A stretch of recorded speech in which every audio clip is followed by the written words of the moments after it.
Sigmund Freud was born in 1856 and lived until 1939. Freud is closely related to the psychodynamic perspective and focused his time on psychoanalysis. The psychodynamic perspective shows that behavior is motivated by memories, inner forces, and conflicts which an individual has little control or awareness over. These inner forces may start from childhood and continuously influence a person's behavior throughout their entire life.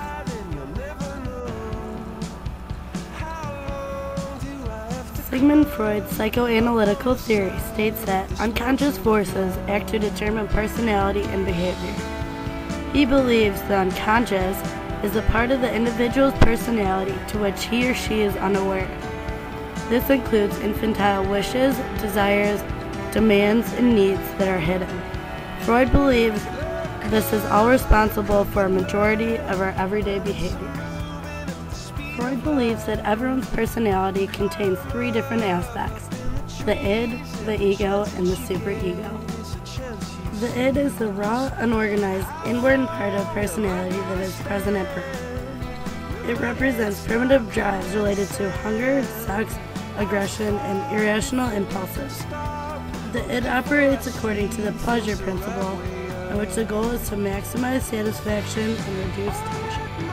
The ego is the part of the personality that is rational and reasonable. It acts as a buffer between the real world and the primitive id. The ego operates on the reality principle, in which instinctual energy is restrained to maintain the safety of the individual and help integrate the person into society. The superego represents a person's conscience, incorporating distinctions between right and wrong. This develops around age 5 or 6 and is learned from an individual's parents, teachers, and other significant others. In addition to providing reasons to the different parts of the personality, Freud also suggested the ways that personality develops during childhood through his theory of psychosexual development. Psychosexual development occurs when children pass through a series of stages in which pleasure and gratification are focused on a certain biological function in a body part.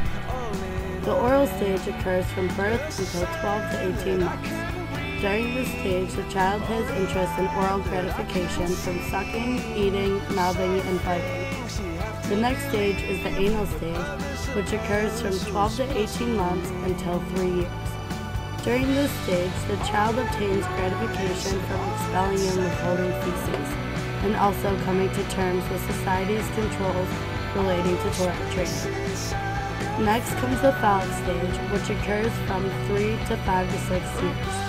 This is when interest in the genitals happens. The child comes to terms with the Oedipal conflict, which leads to identification with the same-sex partner. After the phallic stage is the latency stage, which occurs from ages 5 to 6. During this stage, sexual concerns are largely unimportant. The final stage in Freud's psychosexual development is the genital stage, which occurs from adolescence until adulthood. This is when sexual interests reemerge and mature sexual relationships are established. If children are unable to gratify themselves sufficiently during a certain stage, or receive too much gratification, fixation may occur. Fixation is behavior reflecting an earlier stage of development due to an unresolved conflict. For example, oral fixation may have two outcomes. The oral receptive personality is preoccupied with eating and drinking and reduces tension through oral activity, such as eating, drinking, smoking, and biting nails. The oral aggressive personality is hostile and verbally abusive to others, using mouth-based aggression.